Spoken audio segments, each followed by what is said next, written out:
war officially ended in 1945. The guns fell silent. The world cheered. But some battles were never announced.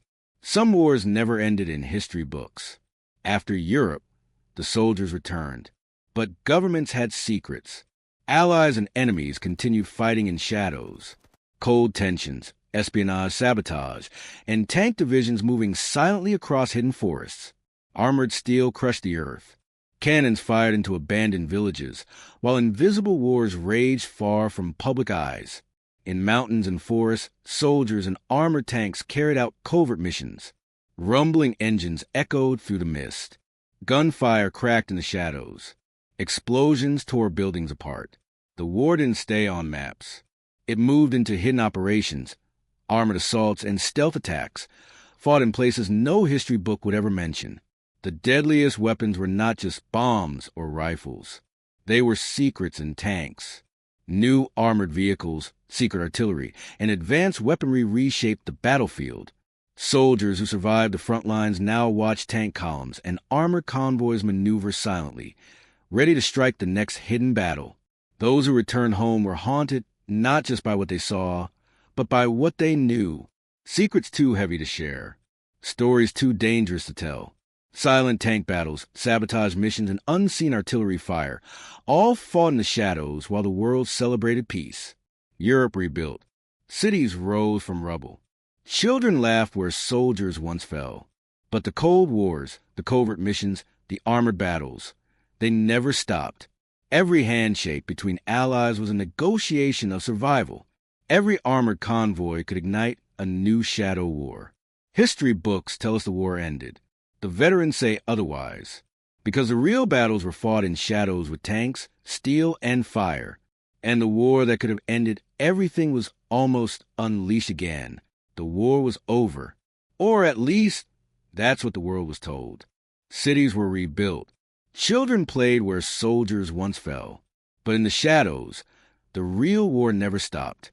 Armored tanks moved silently across forests, rivers, and hidden valleys. Soldiers in dark uniforms slipped through abandoned villages, carrying secrets that could ignite nations.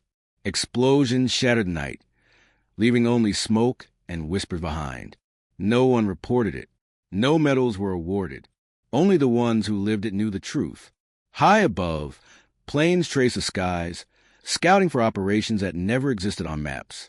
Underground bunkers held secrets that could rewrite history. Stolen intelligence, coded messages, and weapons capable of unimaginable destruction. Veterans from the front lines were now spies, strategists, and hunters in a world where every shadow could kill. Alliances were fragile. Friendships were tested. Every handshake, every conversation, every order carried the weight of unseen lives. Memories of fallen comrades haunted them, and every decision was a gamble between survival and catastrophe. Tanks rolled through misty fields. Silent gunfire cracked in abandoned towns. Smoke and fire blurred the lines between victory and annihilation. And as the world celebrated peace, these warriors in the shadows knew the real story. The war that could have ended everything was still being fought. The snow had buried Germany under a white grave. From the ruined streets of Berlin to the shattered bridges of the Rhine, the war had left nothing standing. Tanks lay frozen where they had burned. Aircraft wrecks were half buried in ice. The air still smelled of smoke, oil, and death. But the war was not over. It had only changed its shape. In Washington, far beneath the calm halls of the White House, a hidden war room glowed under red emergency lights. Steel doors sealed the room from the world above. Maps covered every wall. Lines of red and blue ink cut across Europe like open wounds. President Harry S. Truman stood at the center of the room, staring at a map of Germany. His hands rested on the edge of the table. His face showed the weight of a world that refused to stop burning. General Dwight D. Eisenhower placed a thick black file in front of him. "Mr. President," he said quietly, "Germany has fallen. Berlin is rubble. Hitler is dead. But his empire didn't disappear. It went underground." Another general stepped forward. "Our intelligence confirms that Nazi High Command has built a final command center beneath the Bavarian Alps. It is protected by mountains, steel, and thousands of loyal SS troops. From there, they are coordinating resistance cells across Europe and hiding weapons that could start another war. Truman exhaled slowly. And their scientists? They're still alive, sir. Nuclear research, chemical weapons, new aircraft designs. If those mines fall into the wrong hands, the next war will be worse than the last. Truman looked around the room. Who else knows about this? A pause. Then one officer answered. The Soviets. Silence fell over the table. Truman's voice dropped. Then we move now. Quietly. No flags. No headlands. This mission never happened. Eisenhower nodded. We already have a unit prepared. Truman turned. What unit? The Ghost Unit. On the other side of the world, in the cold stone halls of the Kremlin, Joseph Stalin studied his own map of Europe. Smoke from his cigarette curled toward the ceiling. General Georgy Zhukov stood before him. The Americans are hunting Nazi scientists, Zhukov said. They are taking weapons, blueprints, engineers. If they succeed, they will control the future. Stalin smiled without warmth. Then make sure they don't take everything. Do we engage? Shadow them. Let them break the door. Then we walk through it. High in the Bavarian Alps, buried beneath kilometers of rock. Steel doors open into a city hidden from the world. Trains move through underground tunnels. Scientists worked in massive laboratories.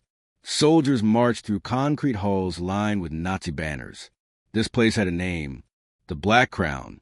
It was the last fortress of the Third Reich. General Heinrich Adler stood on a raised platform overlooking hundreds of officers. His black uniform was spotless. His voice carried across the hall. The Führer is dead, he said. Berlin is gone, but the Reich lives. We are no longer an empire of land. We are an empire of shadows. The officer saluted. Adler continued. From here, we will control what rises from the ashes. America and Russia believe they won. They believe history is over. But history belongs to those who write it, and we will write it in fire. Far above, under a moonlit sky, a helicopter cut through the freezing wind. Inside, 5 men sat in silence. Captain James Walker stared at the floor. Sergeant Cole checked his rifle. Reyes cleaned the lens of his sniper scope. Mason tightened the straps on his explosives. Harper wrapped a bandage around his own wrist, out of habit more than need. None of them wore insignia. None carried identification. Officially, they did not exist. Walker finally spoke. Mission objective is simple. Enter the fortress. Destroy command. Secure all files. No survivors at leadership level. Cole smirked. When is it ever simple?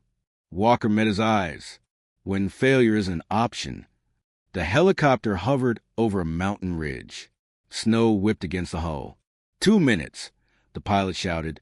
The ramp opened. Cold air rushed inside like a blade. Walker stood. This is a one-way door. Once we go in, the world above forgets us. If we die down there, we die as ghosts.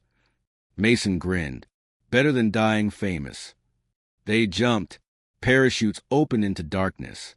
Wind dragged them toward the mountain wall. They landed on ice and rock, sliding toward a hidden steel entrance. Cole placed the charge. Fire in the hole. The explosion tore open a tunnel. The Ghost Unit disappeared into the mountain. Inside, the air was warm and filled with the sound of machinery. Trains rumbled past carrying crates marked with nuclear symbols. Scientists rushed between labs. Guards patrolled every corridor. Reyes dropped the first sentry from 200 meters. Walker signaled forward. They moved like shadows, cutting to the heart of Hitler's last empire. In one lab, they found missile engines. In another, chemical weapons. In a third, a prototype aircraft shaped like nothing the world had ever seen. Harper stared. This place is a war waiting to happen. They reached the main command hall. A massive steel vault stood at the far end of the room. Cole knelt beside it and connected his device. 30 seconds. Footsteps echoed in the corridor. Guards shouted. Gunfire erupted. Reyes fired from the balcony. Mason threw a grenade. Smoke filled the hall. The vault clicked open. Inside were folders marked with symbols of death. Walker grabbed them. Move! They ran. SS troops flooded the hall. Then Adler appeared, tall, calm, armed. "So," he said, stepping forward, "America sends ghosts now." Walker raised his rifle. "You build a kingdom in a grave." Adler smiled. "You think killing us ends us? We are an idea. Ideas don't die." Walker answered, "They do when no one remembers them." Gunfire tore through the room. Adler was hit and fell backward. His blood spread across the floor of his empire. Alarm screamed. The mountain shook. Soviet troops breached the lower tunnels. The fortress began to collapse. Walker's team sprinted through falling debris. Fire raced along fuel lines. Trains derailed. Laboratories burned. They reached the exit tunnel as the mountain began to cave in. The helicopter hovered through smoke and snow. They jumped. The mountain collapsed behind them. The Black Crown vanished under tons of stone. In Washington, Truman listened to the report. Command eliminated. File secured. Fortress destroyed. Truman closed his eyes. And the Soviets? They were there, but we got out first. Truman nodded. Bury the files. Lock the knowledge away. Let the world believe the war ended in Berlin. In Moscow, Stalin received his own report. The Americans escaped. The fortress is gone. Stalin crushed his cigarette. Then the next war will be quieter and colder. Across Europe, cities were rebuilt. Soldiers went home. Flags were lowered. But the shadows did not disappear. They only moved. And in the silence after the war, a new war was born. A war without front lines. A war without uniforms. A war fought with secret spies and stolen science. The Cold War had begun, and the ghosts who started it were already gone.